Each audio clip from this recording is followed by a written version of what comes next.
On Franz debut. Hermann.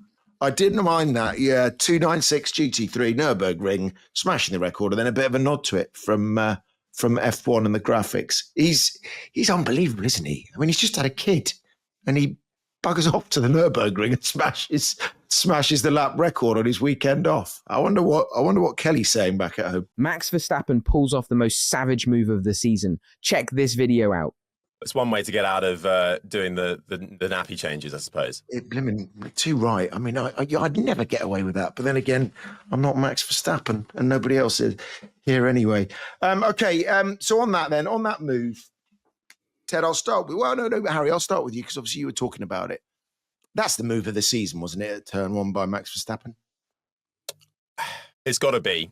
I've been trying to think about what's happened so far this season, but I think because we weren't expecting it either, that's what elevates it too. Because actually Verstappen didn't get the best of starts. At one point he was down to third, and I was chatting to Ant after the race, and it wasn't, he was looking in the midfield and I was focusing on the front, as we do when we're calling the lap one, and we didn't think Verstappen was in with a shot, because at one point George Russell was up into second and looking down the inside, but then Oscar Piastri breaks too early, and that just gives all the invitation Max Verstappen needs. He doesn't need any more than that. He will brake later if he sees or sniffs that opportunity. And it was right there for the taking. And as a result, we heard Russell on the radio, quite frustrated. He was boxed in all of a sudden, couldn't do anything. And in a circuit where we all been talking about, it's the last year most likely, and it's because it's one of these old school tracks. The cars are too wide for it. We're struggling to get that wheel-to-wheel racing and the regular overtakes at tracks like this.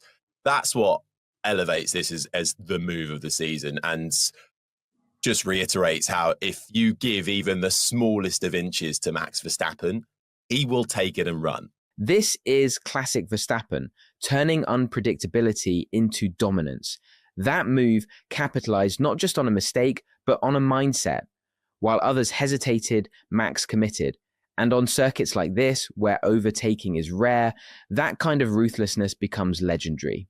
I like the way it was kind of after Miami. He was saying, "Okay, Oscar, you got me eventually in Miami.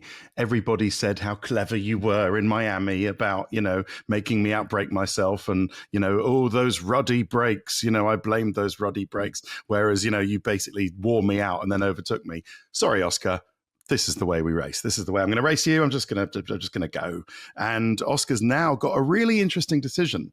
Because based on Miami, Oscar was kind of Lando was happy to let Max go, we know what happened at this run, knowing that their race pace would sort them out.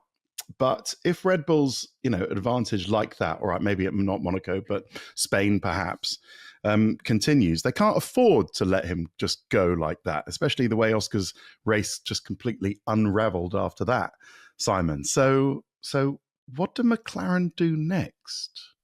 Well, I mean, the thing with that, Jacques Villeneuve was saying that he thought that Oscar was caught sleeping and that maybe he had one eye on George Russell pressing him from behind.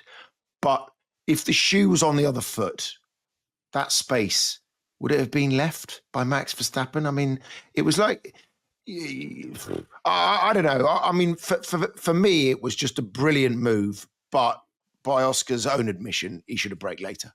The post-Miami narrative reveals how Max masterfully leverages even the smallest opportunities.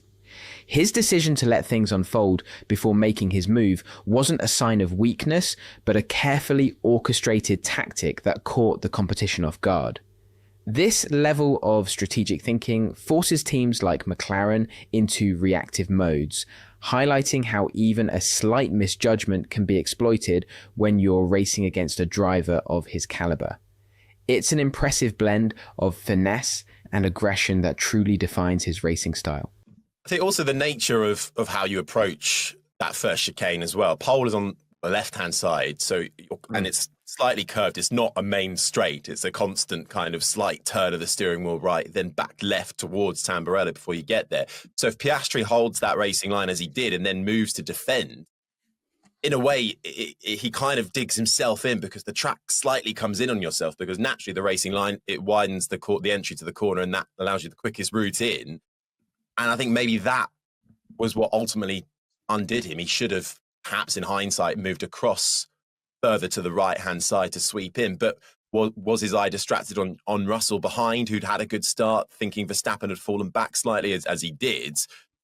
I don't know. And I also wonder, has Piastri, is he starting, I know we're early stages, is he just starting to keep one eye on this championship as well and thinking, I don't need to do anything too mad, too risky. There's gravel here. He's not going to chance it around the outside like Miami, like Saudi Arabia and places like that. So I wonder if there's an element there. Is this the first time we're actually seen Piastri, well, maybe falter slightly in that opening lap dicing? But on the other hand, what we have seen from Piastri in his development for this year is that he can learn from and bank knowledge in an instant and not make the same mistake again. And I think that will make him stronger going forward. This might be one of those pivotal moments in Piastri's evolution. His hesitation at the chicane, whether due to Russell's proximity or a strategic mindset, shows how difficult it is to balance aggression with championship thinking. But Max doesn't struggle with that equation. He knows that asserting dominance early can define the race. The fact that Piastri likely won't make that same mistake again only reinforces how Verstappen pushes the entire grid to evolve just to keep up with his standard. Look, he was faultless by Max once he got into that clean air. I think the thing here was this was not Suzuka, whereby McLaren was the quickest car and he just did a great job defending on a track where, you know, the McLarens tried to chase him down. But unfortunately, fortunately for Max, his amazing racecraft was able to keep them behind. I think this one here was a case of, and it was a pains for Christian to say at the end, we're sort of surprised by McLaren's lack of performance. This race reinforced what we've come to expect. If Max Verstappen gets into clean air, the race is essentially over unless something truly extraordinary happens. What's striking this time isn't just his pace, but how even elite teams like McLaren start to fade behind him, not necessarily because their cars aren't quick, but because Verstappen applies a level of pressure over an entire stint that very few can withstand. Whether it's tyre degradation, aero efficiency, or even just mental fatigue, rivals begin to unravel. And when even Christian Horner admits he was surprised by how little threat McLaren posed, it speaks volumes. It wasn't a dramatic win. It was clinical, methodical, and totally in control. Max didn't need a Suzuka-style defense. He just needed to execute. And that's exactly what he did. We're watching a driver at the absolute peak of his powers. If the rest of the grid doesn't step up soon, we're not just looking at a dominant season. We're watching a legacy being cemented in real time.